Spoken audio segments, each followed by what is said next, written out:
हल्द्वानी में उत्तराखंड सरकार के 4 साल पूरे होने के अवसर पर आयोजित कार्यक्रम में केंद्रीय रक्षा मंत्री राजनाथ सिंह मुख्य अतिथि के रूप में शामिल हुए। इस दौरान उन्होंने मुख्यमंत्री पुष्कर सिंह धामी की जमकर सराहना करते हुए कहा कि सरकार विकास और पारदर्शिता के साथ काम कर रही है और घोटालेबाजों को बख्शा नहीं जाएगा। उन्होंने सैनिकों और पूर्व सैनिकों के कल्याण के लिए धामी सरकार के प्रयासों की भी प्रशंसा की और कहा कि मुख्यमंत्री लगातार जनहित में काम कर रहे हैं।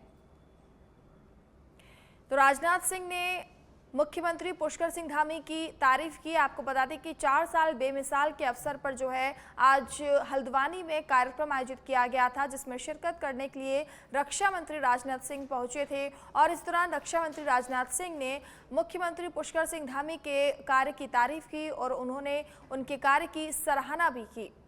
तो हल्द्वानी में धामी सरकार के 4 साल पूरे होने के अवसर पर जो है कार्यक्रम का आयोजन किया गया है और इस कार्यक्रम में शिरकत करने के लिए रक्षा मंत्री राजनाथ सिंह पहुंचे थे, जहां उन्होंने मुख्यमंत्री पुष्कर सिंह धामी के कार्यकाल की तारीफ की और उनके काम की सराहना भी की है। से 2007 के बीच 50 से अधिक स्कैम्स के मामले सामने आए, लेकिन बहनों भाइयों तब उस समय कांग्रेस की सरकार थी, घोटाले होते थे, घोटालों पर पर्दे डाल दिए जाते थे। लेकिन आज मैं कह सकता हूं बहनों भाइयों, यदि कोई मां का लाल यदि घोटाला करने की जरूरत करेगा तो उसका घर बाहर नहीं होगा, बल्कि उसका स्थान उत्तराखंड की जेल में होगा। मेरे बहनों भाइयों, यह भी उत्तराखंड की सरकार इसके लिए पूरी तरह से प्रतिबद्ध है। 200 से अधिक भ्रष्टाचारियों को सलाखों के पीछे पहुंचाकर उत्तराखंड की सरकार ने यह स्पष्ट संदेश दे दिया है, कानून से ऊपर कोई नहीं है, चाहे वह कितना भी प्रभावशाली क्यों न हो। मैं उत्तराखंड सरकार के इस निर्णय की भूरि प्रशंसा करता हूं और इस कानून के लागू होने के बाद पारदर्शिता आई है और आपने देखा होगा परीक्षा में पारदर्शिता के कारण अब परीक्षाएं ठीक तरीके से संपन्न हो रही हैं। यह भी बहुत बड़ा काम किया है। ऐसे देखा जाए बहुत सारे काम हमारी सरकार ने किया। मैं आज इस मंच के माध्यम से यह भी उनसे पूछना चाहता हूं कि जब घुसपैठियों को यहां बसाया गया था तब आप लोग कहां थे? जब युवाओं को भविष्य नकल माफिया बर्बाद कर रहे थे तब आप कहां थे? जब देवभूमि की पहचान बदली जा रही थी तब आप चुप क्यों थे? भाइयों बहनों, कांग्रेस के लोग मेरे इन सवालों का जवाब नहीं दे सकते, क्योंकि उन्हें लैंड जिहाद करने वाले अच्छे लगते हैं। उन्हें दंगा करने वालों में अपना वोट बैंक दिखाई देता है, उन्हें इस प्रकार के शब्द अच्छे लगते हैं। ये लोग तब भी हमारा विरोध करते हैं जब हम राज्य में पहली बार राज्यवासियों की भावनाओं के अनुरूप सख्त भू कानून लागू करते हैं। ये लोग तब भी हमारा विरोध करते हैं जब हम मदरसा बोर्ड समाप्त करके सभी मदरसों को सरकारी बोर्ड के अधीन लाने का प्रयास करते हैं। आखिर ये लोग क्यों उत्तराखंड का विकास नहीं चाहते? ये प्रश्न केवल मेरा नहीं है, ये प्रश्न हमारे समूचे उत्तराखंड वासियों का है। आखिर क्यों ये लोग संतुष्टिकरण की जगह तुष्टिकरण की नीति बनाए रखना। अब खबर देहरादून से है, जहां धामी सरकार के दूसरे कार्यकाल के 4 साल 23 मार्च को पूरे हो गए हैं, जिसे लेकर प्रदेश भर में भव्य कार्यक्रमों का आयोजन किया जाएगा। जिला स्तर से लेकर तहसील स्तर तक विभिन्न कार्यक्रम आयोजित होंगे। वहीं देहरादून में राज्य स्तरीय कार्यक्रम आयोजित किए जाएंगे। जिलाधिकारी देहरादून सवीन बंसल ने जानकारी देते हुए बताया कि सरकार के 4 साल के कार्यकाल में किए गए विकास कार्यों और जनहित योजनाओं की प्रदर्शनी लगाई जाएगी, जिनका लाभ आम जन तक पहुंचेगा। इसके साथ ही महिला समूह के सशक्तिकरण और उत्कृष्ट कार्य करने वाले लोगों को सम्मानित भी किया जाएगा। सरकार द्वारा रोजगार सृजन और जन कल्याणकारी योजनाओं को भी इस दौरान प्रमुखता से प्रस्तुत किया जाएगा। तो देहरादून में राज्य स्तरीय कार्यक्रमों का आयोजन किया जाएगा। इस दौरान विकास कार्यों और योजनाओं की जो है प्रदर्शनी लगेगी। 23 मार्च को धामी सरकार के पूरे 4 साल हो जाएंगे। इसके उपलक्ष्य में एक कार्यक्रम आयोजित किया जाएगा और जिसमें तमाम प्रदर्शनी लगाई जाएगी। जिला से तहसील स्तर तक जो है ये आयोजन किए जाएंगे। इसमें सरकार द्वारा किए गए विकास कार्यों को दिखाया जाएगा और लोगों को जानकारी दी जाएगी। तो 23 मार्च को धामी सरकार के 4 साल पूरे होंगे, जिसके उपलक्ष्य में जो है कार्यक्रम का आयोजन किया जाएगा।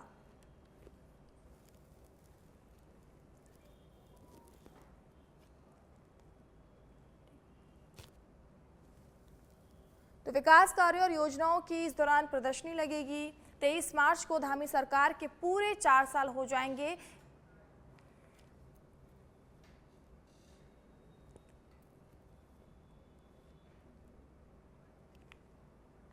हमारा 23 मार्च को जो राज्य स्तरीय कार्यक्रम है वो देहरादून में आयोजित होना है और उसकी तैयारियां पूर्ण कर ली गई हैं। उसका उद्देश्य ये है कि इन 4 साल में राज्य सरकार द्वारा समाज के सभी वर्गों को अलग-अलग डोमेन्स में, अलग-अलग फील्ड्स में नई-नई योजनाओं से लाभान्वित किया गया है। जो हमारे अंतिम चरण के बुजुर्ग, महिला, बच्चे उनके लिए नए-नए स्कीम्स, आइडियाज से ये कोशिश की गई है कि उनकी जीवन में कुछ मीनिंगफुल चेंज आए और उनकी क्वालिटी ऑफ लाइफ में इजाफा आए। सो ऐसे हमारे महिलाओं से, हमारे बच्चों से, हमारे किसानों से, जो हमारी स्वयं सहायता समूह हैं या फिर हमारे बुनकर हैं, आर्टिसंस हैं, उन सबके साथ संवाद भी किया जाए। गदरपुर से एक बड़ी राजनीतिक प्रतिक्रिया सामने आई है, जहां विधायक अरविंद पांडे ने मंत्री पद को लेकर चल रही चर्चाओं पर स्पष्ट किया कि वह कभी भी मंत्री पद की दौड़ में शामिल ही नहीं थे। मीडिया से बातचीत में उन्होंने कहा कि पार्टी नेतृत्व द्वारा जिन 5 नेताओं को मंत्री पद की जिम्मेदारी दी गई है वे सभी योग्य और अनुभवी हैं। उन्होंने ये भी कहा कि संगठन जो भी निर्णय लेता है वह पूरी तरह से सोच समझकर लिया जाता है, वह पार्टी के फैसले का सम्मान करते हैं। अरविंद पांडे ने दोहराया कि मैं कभी भी मंत्री पद की दौड़ में नहीं था। जिन 5 लोगों को मंत्री बनाया गया है वे सभी योग्य और पार्टी ने सही निर्णय लिया है। तो गदरपुर से विधायक अरविंद पांडे का बड़ा बयान सामने आया है। उन्होंने कहा कि मंत्री पद को लेकर चल रही चर्चाओं पर उन्होंने साफ साफ अपनी प्रतिक्रिया दी है। उन्होंने कहा कि मैं कभी मंत्री पद की दौड़ में था ही नहीं। पार्टी ने जो भी फैसला लिया है मैं उसका समर्थन और सम्मान करता हूं। गदरपुर से विधायक अरविंद पांडे का बयान सामने आया है। आपको बता दें कि लगातार उनके मंत्री ना बना जाने को लेकर विपक्ष हमलावर था, जिस पर अब उन्होंने स्पष्ट कर दिया है कि वह कभी भी मंत्री पद की दौड़ में थे ही नहीं और पार्टी ने जो भी निर्णय लिया है, जिन्हें मंत्री बनाया है, उसके लिए वो खुश हैं और पार्टी ने जो भी फैसला लिया है मैं उसका सम्मान करता हूं। तो मंत्री पद को लेकर चल रही चर्चाओं पर अब विराम लगा दिया है विधायक अरविंद पांडे ने। उन्होंने कहा कि मैं कभी भी मंत्री पद के दौड़ में शामिल ही नहीं था और पार्टी के फैसला जो भी है मैं उसका सम्मान करता हूं। पार्टी ने जो भी फैसला लिया है वो ठीक लिया है। सब भारतीय जनता में पार्टी में शामिल हुए और पार्टी में शामिल होने के बाद कमल के फूल पे ये लोग चुनाव जीते हैं। तो ये कांग्रेसी नहीं है, ये भारतीय जनता पार्टी के कार्यकर्ता हैं, भारतीय जनता पार्टी के विधायक हैं, हमारे परिवार के सदस्य हैं। इसलिए कांग्रेस का उनको व्यक्ति कहना गलत है। भारतीय जनता पार्टी का कार्यकर्ता देश को समझता है, मोदी जी को समझता है, अपनी पार्टी की रीति नीति को समझता है। हम व्यक्तिवादी परंपराओं में विश्वास नहीं रखते और इसलिए हमारे कार्यकर्ता इतने छोटे मन का कोई नहीं हो सकता कि हम बने तो खुश हैं, हम नहीं बने तो मायूस हो। ऐसा बिल्कुल नहीं है और ऐसा कुछ है तो निजी भावनाएं होती हैं। मैं उन कार्यकर्ताओं का भी धन्यवाद देता हूं, लेकिन किसी को मायूस होने की आवश्यकता नहीं है। सरकार दिल्ली में हुई बैठक के बाद कांग्रेस और भाजपा के बीच जुबानी जंग तेज हो गई है। हाल ही में कुमारी शैलजा द्वारा दिल्ली में प्रदेश कांग्रेस नेताओं के साथ बैठक आयोजित की गई थी, जिसमें आगामी चुनाव और कार्यकारिणी गठन सहित कई मुद्दों पर चर्चा हुई थी। हालांकि कई दिन बीतने के बाद भी नई कार्यकारिणी का गठन नहीं होने पर भाजपा ने सवाल उठाए। भाजपा प्रदेश प्रवक्ता हनी पाठक ने आरोप लगाया कि बैठक में कांग्रेस की अंतर्कलह उजागर हुई है, पार्टी किसी निष्कर्ष पर नहीं पहुंच सकी है। उन्होंने ये भी कहा कि पहले करण महारा और अब गणेश गोदियाल भी कार्यकारिणी की गठन नहीं कर पाए हैं। वहीं कांग्रेस की ओर से शीशपाल सिंह बिष्ट ने पलटवार करते हुए कहा कि बैठक में संगठन को मजबूत करने और आगामी विधानसभा चुनाव की रणनीति पर गंभीर मंथन हुआ है और नई कार्यकारिणी का गठन जल्द ही किया जाएगा।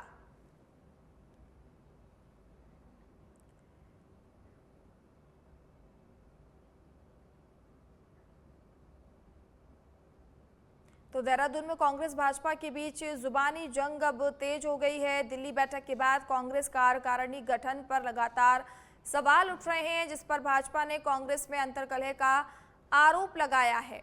और कांग्रेस का पलटवार किया है कि संगठन मजबूती का दावा करती है, जल्द नई कार्यकारिणी का गठन का कांग्रेस ने भरोसा दिलाया है। वहीं बीजेपी अब इस पर हमलावर है और इस दौरान देहरादून में कांग्रेस और बीजेपी के बीच में जो है जुबानी जंग अब तेज हो गई है। कांग्रेस में जब कार्यकर्ता बचे होंगे तभी ना कहीं कार्यकारिणी का गठन होगा। वहां पे तो सभी अपने आप को नेता बनते हैं, सभी सुरमा भोपाली बनकर घूमते हैं। और दूसरी बात मैं ये कहना चाहूंगी, करण महाराज जी के भी कार्यकाल में कार्यकारिणी का गठन नहीं हुआ। तो और गढ़वाल के लाल जो अपने आप को कहते हैं, अपने आप में जो उत्तराखंड को बांटने का कार्य कर रहे हैं, क्योंकि उत्तराखंड तो गढ़वाल और कुमाऊं दोनों को ही लेकर मिला है, लेकिन वो स्पष्ट रूप से कहते हैं गढ़वाल के लाल। तो इससे साफ तात्पर्य होता है कि वो अपने आप में उत्तराखंड को बांटने की कोशिश। जनपद चंपावत से खबर है, जहां पर गैस आपूर्ति व्यवस्था को सुचारू और सुलभ बनाने के लिए जिलाधिकारी मनीष कुमार एक्शन मोड में नजर आ रहे हैं। उन्होंने चंपावत स्थित गैस एजेंसी और छतार डिलीवरी पॉइंट का स्थलीय निरीक्षण कर उपभोक्ताओं से सीधे संवाद किया और उनकी समस्याएं सुनी। इस दौरान उन्होंने गैस वितरण को पारदर्शी, समयबद्ध और जन सुलभ बनाने के निर्देश देते हुए वार्डवार वितरण रोस्टर लागू करने को कहा, ताकि भीड़ कम हो सके और लोगों को नजदीकी केंद्र पर समय से ही गैस मिल सके। साथ ही ऑनलाइन पंजीकरण में दिक्कत झेल रहे उपभोक्ताओं का पंजीकरण एजेंसी के माध्यम से कराने के निर्देश भी दिए गए। उन्होंने स्पष्ट किया कि केवल पंजीकृत उपभोक्ताओं को ही गैस दी जाएगी और सभी को निर्धारित प्रक्रिया का पालन करना होगा, ताकि जिले में किसी भी नागरिक को असुविधा ना हो। आपको बता दें कि कॉरपोरेशन लिमिटेड के प्रतिनिधि हर्षित पंत, जिला पूर्ति अधिकारी प्रियंका भट्ट सहित अन्य अधिकारी भी इस दौरान मौजूद रहे। प्रतिशत होता था, उससे जो अभी वर्तमान में खपत है उसको देखते हुए हमारे डोमेस्टिक सप्लाई को पहले पूर्ति करते हुए उसमें प्रतिशत निर्धारित किया गया है। जैसे मैं रेस्टोरेंट और आपके होटल ढाबास की बात करूँ तो उसमें 7% जो पहले हमारे पास लगभग पर डे 1700-1800 कमर्शियल सिलेंडर था की आपूर्ति की मांग रहती है, वो प्रत्येक जनपद को 8 to 9% उसकी मांग की आपूर्ति की जाएगी। इसको ग्रेजुअली फिर आगे भारत सरकार के द्वारा इसको बढ़ाया जाना चाहिए। तो कमर्शियल जो सिलेंडर्स हैं उनकी आपूर्ति के लिए भी। अब खबर देहरादून से है, जहां देर शाम नशे में धुत कार चालक ने राहगीरों पर कार चढ़ा दी। इस दर्दनाक हादसे में एक व्यक्ति की मौत हो गई है, जबकि 4 लोग गंभीर रूप से घायल हुए हैं।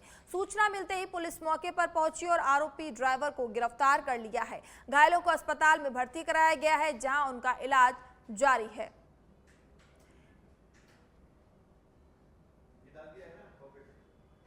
उत्तराखंड के उत्तरकाशी, रुद्रप्रयाग, चमोली, बागेश्वर, पिथौरागढ़, देहरादून, टिहरी और नैनीताल जिले में आज हल्की से मध्यम बारिश और गरज चमक का अलर्ट है, जबकि ऊंचाई वाले इलाकों में बर्फबारी के आसार हैं। बद्रीनाथ, केदारनाथ समेत चारों धाम बर्फ से ढके हुए हैं। वहीं DGRE ने उत्तरकाशी, चमोली और पिथौरागढ़ के ऊंचाई वाले क्षेत्रों में एवलांच का खतरा भी जताया है। रक्षा भू सूचना विज्ञान अनुसंधान प्रतिष्ठान ने हिमस्खलन को लेकर चेतावनी जारी की है। इसके अनुसार 21 मार्च की शाम तक उत्तराखंड के कई ऊंचाई वाले इलाकों में एवलांच का खतरा बना हुआ है। खास तौर पर उत्तरकाशी, चमोली और पिथौरागढ़ जिले में 2700 मीटर से अधिक ऊंचाई वाले क्षेत्र अधिक संवेदनशील माने गए हैं। यहां खतरे का स्तर लेवल 3 रखा गया है। इस स्तर पर मध्यम आकार के हिमस्खलन की आशंका जताई जा रही है, जो घाटियों तक पहुंच सकते हैं। ऐसे में इन इलाकों में अनावश्यक आवाजाही से बचने की सलाह भी जारी की गई है। उत्तराखंड के सितारगंज शहर समेत पूरे क्षेत्र में मुस्लिम समाज के लोगों ने ईद उल फितर के मौके पर ईद की नमाज अदा की, साथ ही एक दूसरे को गले लगाकर ईद की मुबारकबाद भी दी। बता दें कि इस्लामिक कैलेंडर के रमजान महीने के आखिरी दिन चांद का दीदार किया जाता है और अगले दिन यानी कि इस्लामिक कैलेंडर के 10वें महीने यानी कि शवल्ला की पहली तारीख को ईद की नमाज ईदगाह में अदा की जाती है। वहीं सितारगंज क्षेत्र के तमाम मुस्लिम इलाकों में ईद उल फितर की नमाज अदा की गई। साथ ही मुस्लिम समाज के लोगों ने ईद की नमाज के बाद देश में अमन चैन की दुआ मांगी। इसी के साथ ही आपको बता दें कि एक दूसरे को गले लगाकर ईद उल फितर की मुबारकबाद भी दी गई। ईद के मौके पर मुस्लिम समाज के लोगों में खासा खुशी का माहौल देखा गया और एक दूसरे को ईद की बधाई देते हुए मुस्लिम समाज के लोग नजर आए।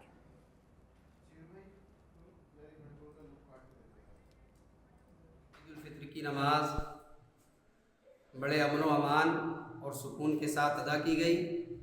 ये हमने पूरे महीने माह रमज़ान मुबारक के रोज़े रखे। अल्लाह ने हमें इनाम इकराम के तौर पर ईद उल फित्र अता फरमाई।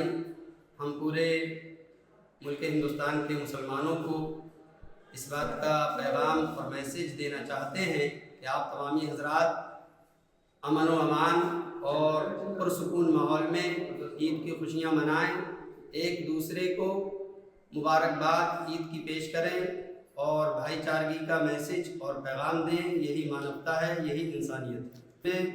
पूरे अपने वतन अजीज़ मुल्क हिंदुस्तान के लिए दुआएं की। क्या देहरादून में कानून व्यवस्था को मजबूत बनाए रखने के लिए दून पुलिस द्वारा सघन चेकिंग अभियान चलाया जा रहा है। एसएसपी देहरादून प्रमेंद्र सिंह डोभाल के निर्देशों पर जिले भर में आकस्मिक चेकिंग की जा रही है, जिसके तहत पुलिस की अलग अलग टीमें नगर से लेकर देहात क्षेत्रों तक सक्रिय नजर आ रही हैं। प्रमुख मार्गों, चौराहों और संवेदनशील इलाकों में वाहनों की गहन जांच की जा रही है। इस दौरान संदिग्ध व्यक्तियों और गतिविधियों पर विशेष नजर रखी जा रही है। पुलिस अधिकारियों का कहना है कि यह अभियान आमजन की सुरक्षा को ध्यान में रखते हुए चलाया जा रहा है और आगे भी इसी तरह लगातार जारी रहेगा।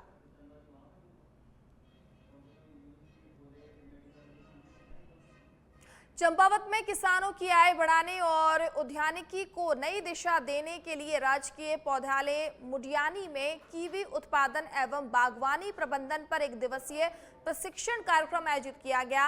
कार्यक्रम की अध्यक्षता जिला उद्यान अधिकारी मोहित मल्ली ने की, जिसमें प्रगतिशील किसानों, विभागीय अधिकारियों ने भाग लिया। प्रशिक्षण में विशेषज्ञों ने कीवी की उन्नत किस्मों, रोपड़ तकनीक, पोषण प्रबंधन और बाजार संभावनाओं की जानकारी दी।